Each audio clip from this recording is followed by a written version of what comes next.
One horror film got its distributors 18 months in prison for refusing to cut a few seconds. Another stayed banned for nearly 40 years before being released last year, but there's still one from the 1970s that remains completely illegal to own in the UK today. These are horror movies with real legal consequences. So first, let's talk about Nightmares in a Damaged Brain. This is the movie that proved some people would rather go to jail than admit they were wrong about a horror film. 3 executives from a British distributor looked at this slasher about a guy who escapes from a mental hospital and goes on a killing spree, and they had a choice. The BBFC said, hey, just cut about 2 minutes of the gore and you can sell this thing legally. Simple request, right? Wrong. These guys said absolutely not and kept selling the uncut version anyway. Now, this wasn't some masterpiece of cinema they were protecting. The plot is pretty standard stuff. Crazy guy gets released, has flashbacks to childhood trauma, travels to Florida, kills a family with very sharp objects. The movie's main claim to fame was that it looked really realistic and nasty, which in 1981 was apparently enough to get censors very upset. But here's where it gets a little funny, and like funny as in stupid. The marketing team behind this movie decided to lie about who did the special effects. They claimed Tom Savini worked on the movie. You know, the special effects god who did the gore for Friday the 13th and Dawn of the Dead. Except, he didn't work on the film at all. They just slapped his name on there hoping people would think, oh, this must be good gore if Savini did it. It's like putting Gordon Ramsay's recipe on a frozen dinner you bought at the gas station. It's not changing the final product. The distributors were so committed to this movie that when authorities came knocking, they still refused to make any cuts. Not even 2 minutes. And remember, we're talking about a low-budget slasher where a guy kills people with machetes and axes. This wasn't some important artistic statement about the human condition, but these 3 guys were willing to go to court over it, and they lost hard. 2 of them got sent to prison, one for 18 months, another for 9 months. Actual prison time for selling a horror movie. Think about that for a second. Politicians and rich people have gotten less jail time for actual crimes they have committed than these guys got for refusing to edit out some fake gore. Really wild part is that most video nasty cases didn't end this way. Usually shops would just remove the tapes when police showed up, or distributors would agree to make the cuts, or courts would decide the movies weren't actually obscene, but not these guys. They picked this hill to die on, and die they did. What makes this even more ridiculous is that the movie eventually got released anyway. In 2001, a cut version was approved. Then in 2005, they passed it completely uncut. So all that time dealing with prison, all the legal drama, and for what? The same movie came out later anyways, just with an 18 rating. During the ban, police were actively raiding video stores looking for copies. Shop owners were getting prosecuted just for having this thing on their shelves. It became one of the most famous banned films in Britain, which probably gave it way more attention than it would have gotten if they just cut those 2 minutes in the first place. The whole thing ended up turning into this weird badge of honor for horror fans. People started trading bootleg copies like Pokemon cards just to see what was so dangerous that men went to prison protecting it for. And what they found was a pretty standard early 80s slasher that happened to have some convincing gore effects. But at least fake blood just got some people arrested. The same cannot be said about zombie flesh eaters from 1979. But if you're enjoying this video so far and want to know more about horror films or other horror medias that have been banned from history, make sure to like this video and subscribe to the channel, because I've been recently doing more videos like these and I'd love to continue doing them because you guys seem to love them. Anyways, let's talk about zombie flesh eaters, where Lucio Fulci decided to show us exactly how much detail you can put into someone's eyeball getting destroyed. This Italian zombie movie became famous for one scene. A woman gets a wooden splinter slowly pushed through her eyeball. Not quickly, slowly. Fulci made sure you saw every single moment of this happening. The camera doesn't look away. You don't get to look away. The splinter goes in, the eye pops like a fruit gusher, and the censors completely lost their minds. Now, I used to be extremely scared of gore. I actually exposure therapied my way through this phobia, and now I can handle most gore, but for some reason, anything having to do with eyes, I just lose it. It's just too much for me. The British Board of Film Classification saw this and they said, you will not be playing this. They refused to give it any rating at all in 1981. When it showed up on video anyway, they prosecuted the distributors and stuck it on the video nasties list. The eye scene was specifically mentioned in court documents as being too realistic and likely to corrupt viewers. Which, if you're watching a couple of videos on my channel now, you're probably realizing that, damn, The British really don't like their people seeing horror movies. I don't know, they're one of the countries that is banned the most in the world though. And here's what makes this funny. The movie isn't actually that gory overall. Sure, zombies eat people and there's some throat ripping, but most of it happens off screen or with quick cuts. But that one eye scene was so well done, so realistic looking, that it convinced authorities the whole movie was wall-to-wall violence. Folsey had this weird thing about eyes. The guy put eye violence in almost every movie he made. Not just zombie films either. Giallo movies, supernatural thrillers, you name it, somebody's eyeball was getting damaged. It was his signature move, which is probably not the career trademark you want to be known for. Actually, if you're in the horror world, it might be the career trademark you want to be known for. The movie also has this underwater scene where a zombie fights a shark. Yes, you heard that right. A zombie fighting a shark underwater. They actually used a real shark for this, which caused its own problems because animal rights groups weren't thrilled about putting a shark in a tank with a guy in zombie makeup. But somehow, this wasn't the scene that got the movie banned. What's really wild is that this became one of the most sought after banned films in Britain. Horror fans were trading bootleg copies for years just to see what the fuss was about. Video stores that got caught with copies faced police raids. The whole thing turned into this underground horror cinema trade. The ban lasted over a decade. They finally allowed a cut version in 1992, but they removed almost 2 minutes of footage.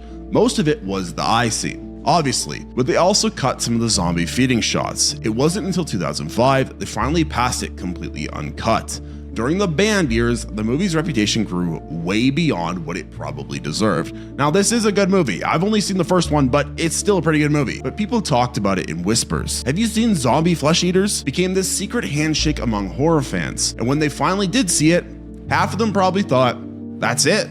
That's what all the fuss is about. The irony is that by today's standards, the movie is pretty tame. You can see worse stuff in PG-13 movies now, but in 1981, that eye scene hit different. The effects were just good enough to make people think that they were watching something real and horrible happen to a real person. Folsey probably never expected that his zombie movie would become this legendary forbidden film. He was just trying to make a gross zombie flick for Italian audiences. Instead, he accidentally created one of the most famous banned movies in British history. The realistic gore was nothing compared to films that mixed German bad people, if you catch my drift, and adult fun time, if you catch my drift. Just a warning for any of you watching, this is where the video starts getting pretty messed up, so view at your own discretion. SS Experiment can't manage to do something most banned movies never pulled off. It made British politicians angry 30 years after it was already legal to buy. This Italian exploitation film came out in 1976 and immediately got banned by the BBFC. It's not surprising since it's about a Yahtzee doctor doing medical experiments on prisoners. But here's the ironic part. In 2008, a member of parliament found out you could buy it on DVD and completely lost his mind. He called it monstrous that such a film could ever be released. In 2008, the movie was already 32 years old at that point. The film had been legally available in Britain for a while by then, but this MP just discovered it existed and decided to make it his personal crusade. He tried to get the censorship laws changed because of this one movie from 1976 that most people had never even heard of. After making all these videos, it really goes to show what politicians have their priorities set on. Banning horror movies that are maybe bad but really gory. We gotta do it. Human rights? Nah, fuck that shit. We don't gotta do that. Horrible, horrible. But this horror movie, it's gonna corrupt our youth. It just doesn't make any sense to me. What really set everyone off wasn't even the movie itself. It was the VHS cover art. Picture this, a topless woman hanging upside down in a crucifixion pose. Video store owners were displaying this in their stores in 1983. And you can probably guess how well that went over with concerned parents and religious groups. The BBFC actually rejected this thing twice. Once for cinemas in 1976, then again when it hit video in 1983. They called it grossly sexual cruelty and said it failed every possible test for obscenity. The whole premise was basically designed to offend every moral standard at once, which kinda seems like the point. During the video nasty panic, this became one of the most targeted films. Police raids specifically looked for copies. Any shops caught selling it faced immediate prosecution. It stayed on the ban list throughout the entire 1980s, making it one of the rarest and most sought after forbidden films. What makes this whole situation even weirder is that Italy never banned it. The country that actually made the movie was fine with it, but Britain said absolutely not and stuck to that position for over 20 years, even when they started allowing other nasties back in 1990s. This one stayed forbidden. The ban finally got lifted in 2005. The BBFC decided that modern adults could handle it and gave it an 18 rating with no cuts. For 3 peaceful years, you could walk into any video store and buy this movie legally. Problem solved, right? Wrong, because then that MP found out about it in 2008 and tried to start the whole moral panic all over again.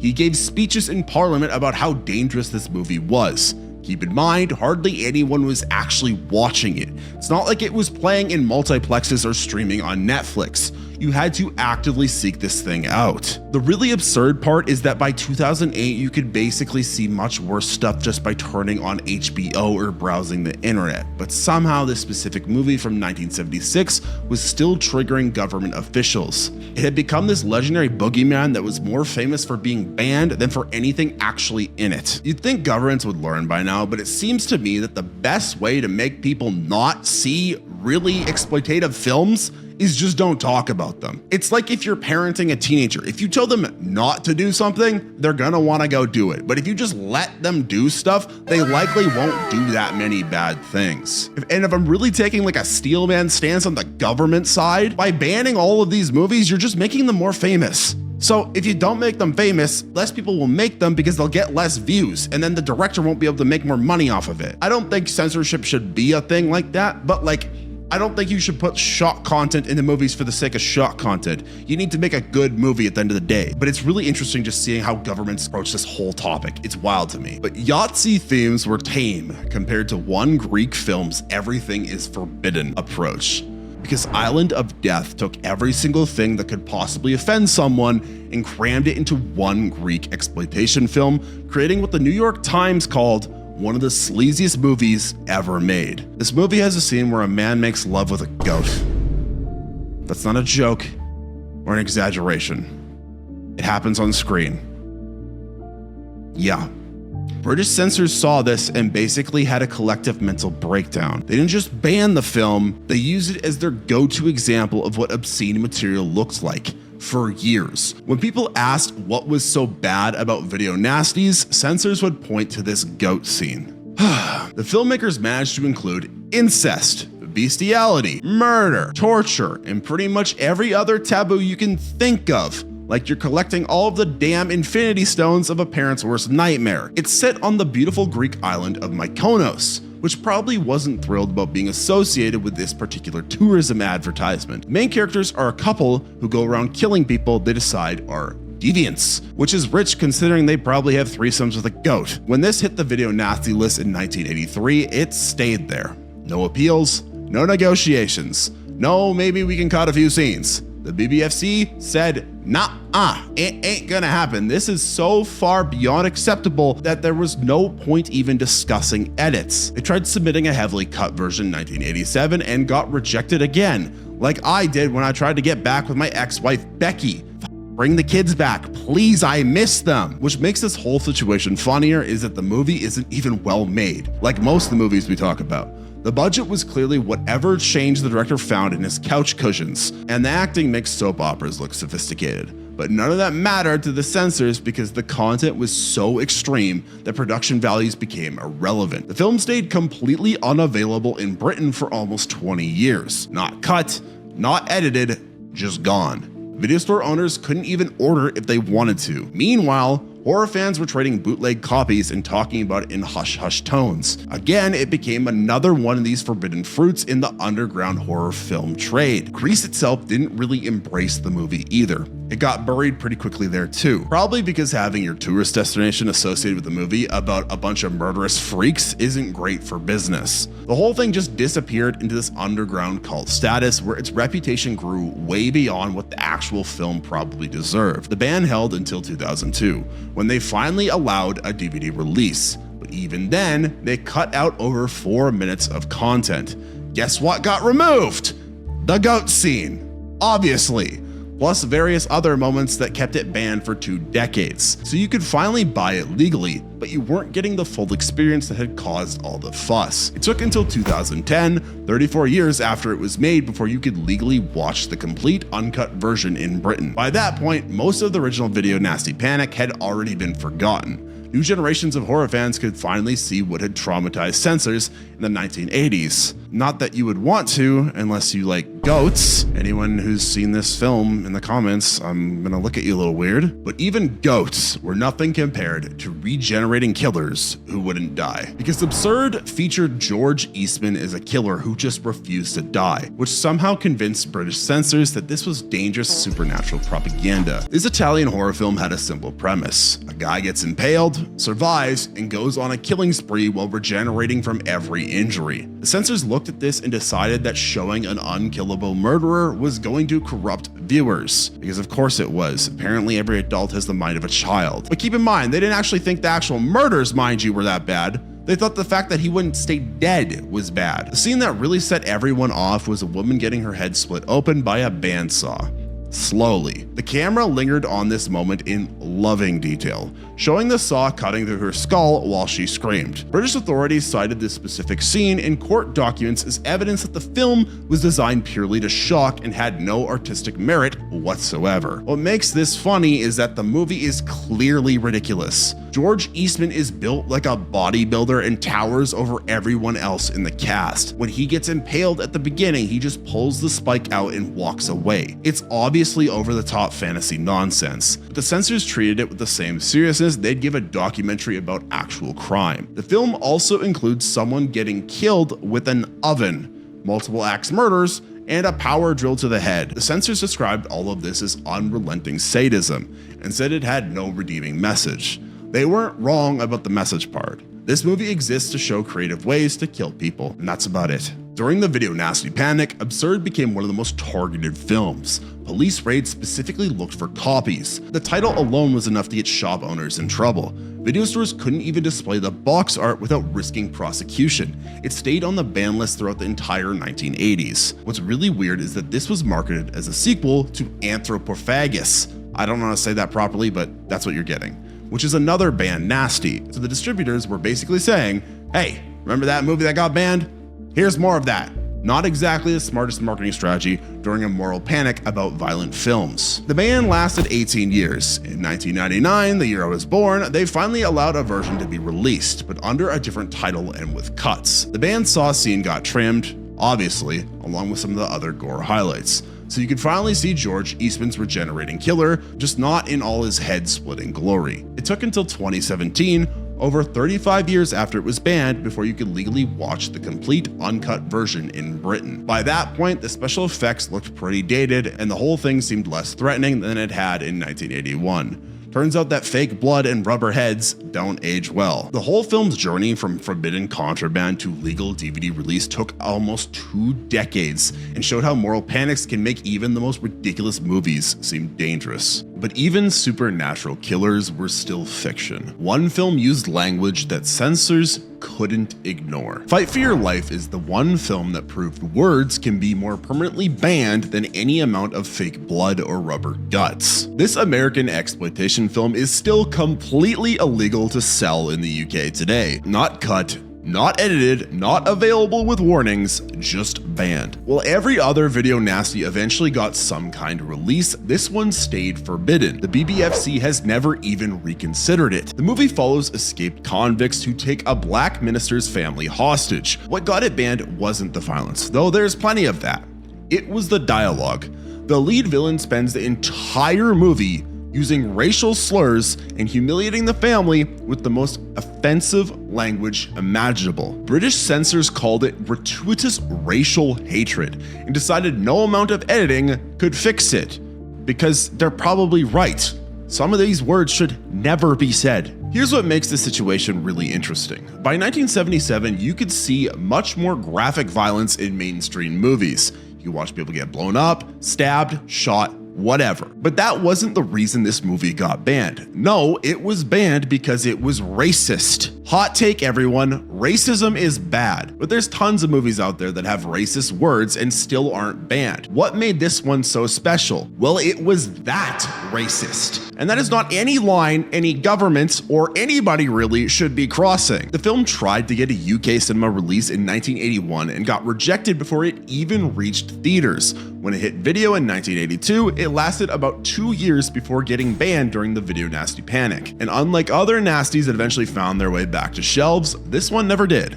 Probably for a good reason. What's really telling here on how bad this content is that no UK distributor ever even tried to re-release it. Most banned films eventually got someone willing to submit them for reclassification, usually decades later when attitudes have changed. But fight for your life? Nobody wants to touch it. It's like the industry collectively decided that this one is the one that's staying buried. Even more interestingly, the movie does have defenders online who argue it's actually anti-racist because the family fights back and wins in the end, and the villains get what's coming to them. But the BBFC wasn't interested in that interpretation. They looked at 90 minutes of racial abuse and they said the context didn't matter. These are the type of movies where I have a really hard time even formulating an opinion. I feel like these types of movies, the home invasion that are brutally realistic, are some of the hardest hitting movies out there. Like, you go watch Funny Games or something, which is what I would classify as a really good job of this type of movie. It really haunts you. It disturbs you. This is like that, but then it deals with even more sensitive themes. And this was back in like the 1970s and 1980s. This isn't like 2025. What's even more interesting is that during the video nasty era, this is one of the less discussed banned films. Didn't have the gore reputation of Cannibal Holocaust or the eye scene from Zombie Flesh Eaters. It just quietly got banned and stayed that way while everyone argued about fake blood and rubber heads. The film's permanent ban status makes it unique among video nasties. Every other one eventually found some path back to legal release, even if it took decades. This one never did. It exists in this weird legal limbo where owning a copy isn't necessarily illegal, but selling one definitely is. That just goes to show how dangerous some words and ideas can actually be compared to like violence or gore corrupting your youth. Now, that was really bad, but can you imagine adding dogs to the violence?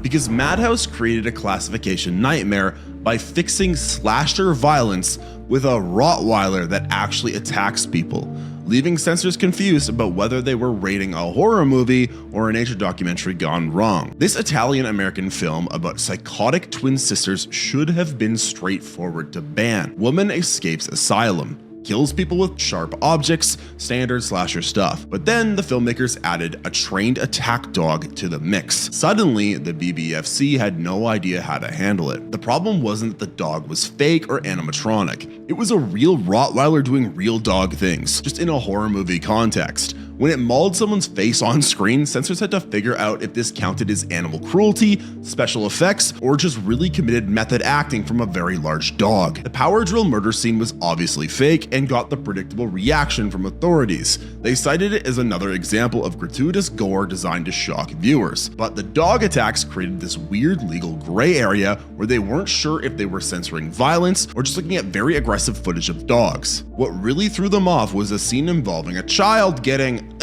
not by a dog, mind you, but by the crazy sister. But the combination of child plus dog violence plus power tool deaths created this perfect storm of content that hit every possible concern at the same time. The censors basically threw up their hands and banned the whole thing. When the film hit the video nasty list in 1983, it stayed there throughout the panic years. But unlike other banned films, MADHOUSE had this ongoing classification problem. Every time someone tried to re-release it, they had to figure out how to rate scenes where real animals were doing violent things to actors. The first attempt at a legal release came in 1987. The BBFC required over a minute of cuts before giving it an 18 rating. Most of the removed footage was the dog attack scenes, which makes sense because nobody knew how to classify a Rottweiler mauling someone as entertainment. What's interesting is that by the 1980s, you could see much worse human violence in mainstream movies, but somehow adding a real dog to the mix made everything seem more disturbing. Maybe because people knew the dog wasn't acting. It was just doing what trained attack dogs do when pointed at actors. The film's journey back to uncut status took 17 years. It wasn't until 2004 that they finally released the complete version with all the dog violence intact. By that point, the BBFC had to figure out how to rate animal attacks in horror movies, probably because enough other films had forced them to develop actual guidelines. The movie ended up being less notorious than other video nasties, probably because the animal violence made people uncomfortable in a different way than regular slasher gore. Again, this is a dog. It cannot method act. It is actually thinking it is going to hurt the other person even if they end up stopping it. That's a really weird gray area when it comes to making a movie. Also, on top of that, I hate when dogs show up in horror movies, because one, they always die. Listen, you can show people getting cut up in the most craziest ways possible, and I'm like, hell yeah. As soon as you shoot the damn dog, I cry. Come on, man, too far. So yeah, dog attacks were confusing, but one film repeated the same murder 95 minutes straight. Mardi Gras Massacre stayed banned for 39 years before finally getting approved in 2022, proving that sometimes censors just need 4 decades to decide if repetitive ritual murder counts as entertainment. This American exploitation film follows a guy in New Orleans who asks bartenders for their most evil woman, takes them home, and sacrifices them to an Aztec goddess. Then he does it again, and again, and again, for 95 minutes.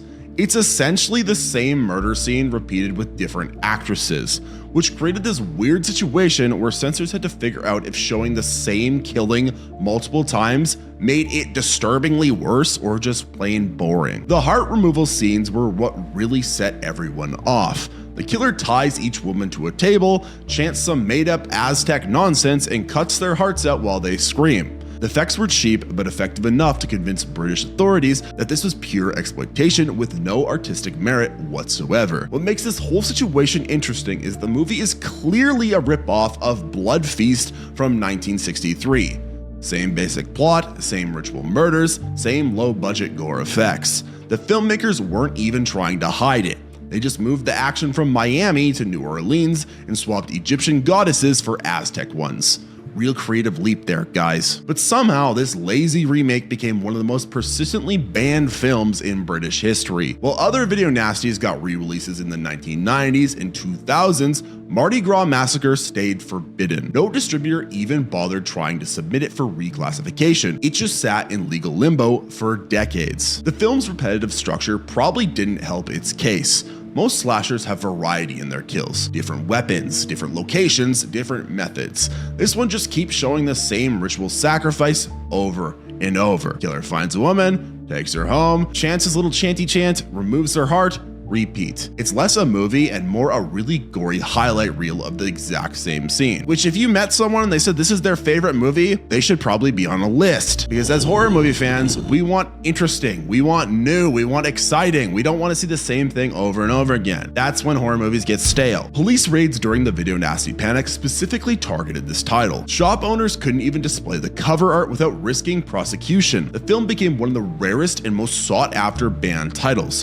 which probably made it seem more significant than it actually was. What's really wild is that the ban lasted until 2022. That's 44 years after the movie was made. People who weren't even born when it got banned were having kids of their own before it became legal to watch. Entire generations passed without being able to legally see a guy repeatedly sacrifice women to fake Aztec gods. They died too young, they missed out on so much. And when the BBFC finally reviewed it in 2022, they passed it uncut with an 18 rating. No edits, no cuts, just a big old warning label. After nearly 4 decades of being completely forbidden, they decided modern adults could handle watching the same murder scene multiple times without becoming corrupted. Hell, if YouTube existed back in the 1950s, 60s, 70s, just you watching this video means you're a morally corrupt human being. So, congrats on that. What's that say about me as the guy making the damn video? The timing again is extremely funny because in 2022, you can stream the most terrible things ever imaginable. So yeah, even one film that almost got banned for half a century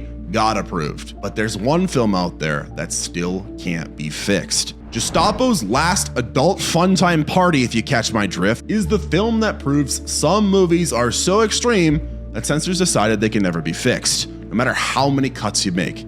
This Italian exploitation film is still completely banned in the UK today. Not cut, not edited, not available with the warnings, just forbidden. While every other video nasty eventually found some path back to legal release, this one never did.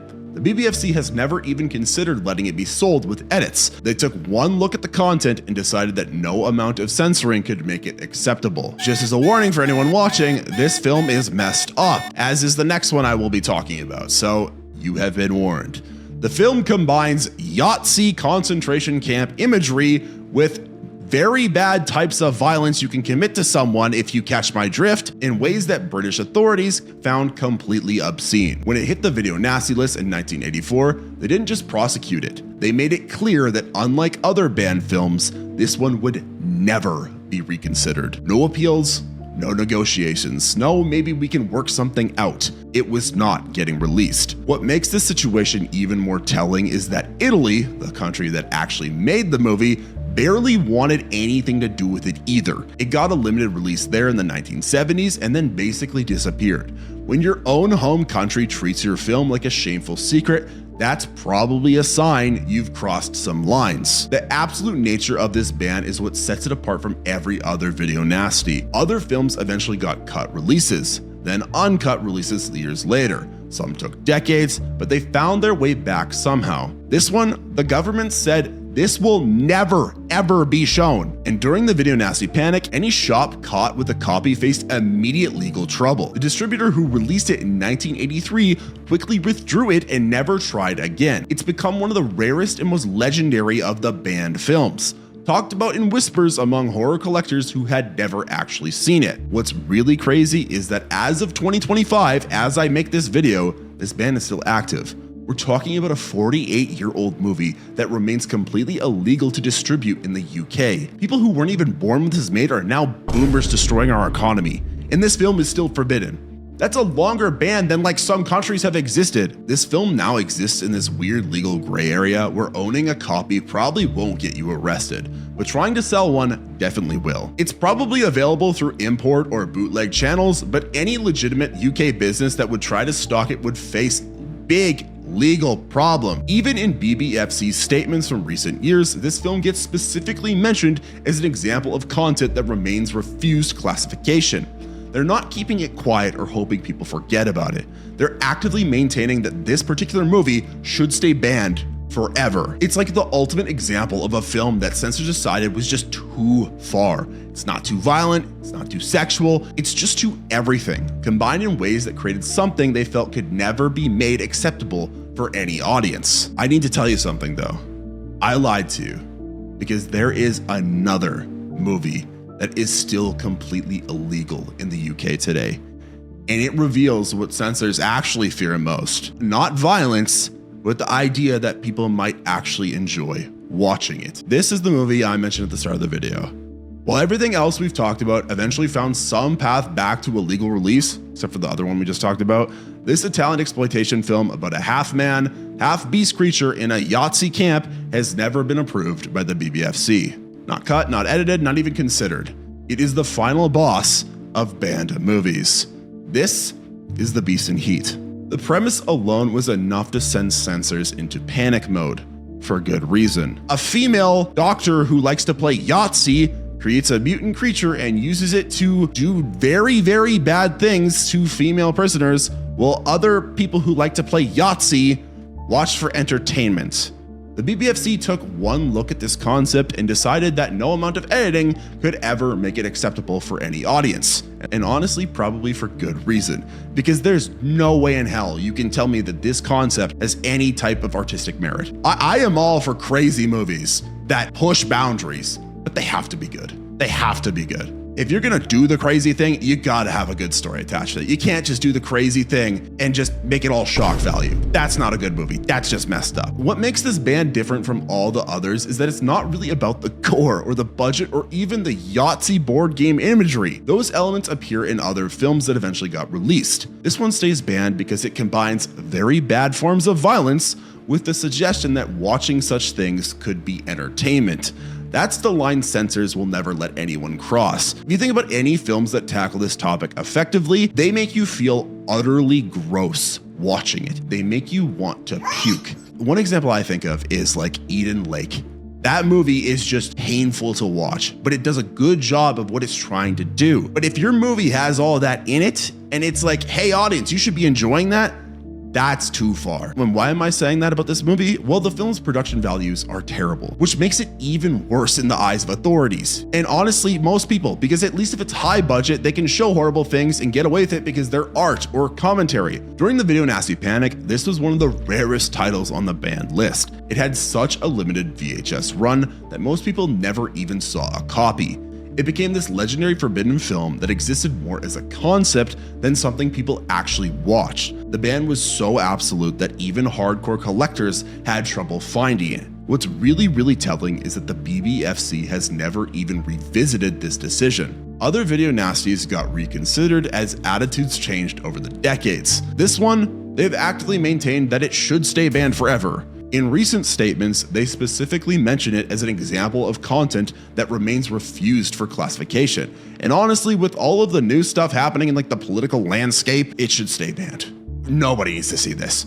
I'm good, bro. I'm good. The really interesting thing here is showing how governments think about censorship. In this type of censorship, it's not really about protecting people from gore or violence, because you can legally buy movies that have much worse content in those areas. It's about protecting people from showing them things that are morally disgusting and then having those things be glamorized in those films. This is what drives this type of censorship as its core. Not fear of what people might see, but fear of what they might think about it, what they might become if they keep going down that rabbit hole. So there's your answer. We've got one film that got people 18 months in prison, another that stayed banned for 4 decades, but this one remains illegal because it crosses too many damn lines. But I want to know, what do you guys think? Because I think this topic is super interesting because so many different people have different opinions. You can be like anti-censorship completely. You can be pro-censorship. You can be somewhere in the middle like I and a lot of other people are, where like we shouldn't censor most things, but if it's really messed up, it's probably not a good idea to like release it to the public. But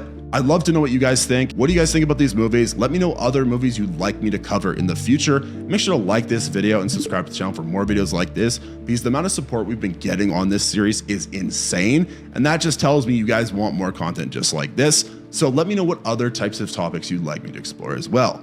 And if you like this video, you should watch this one because it's even better.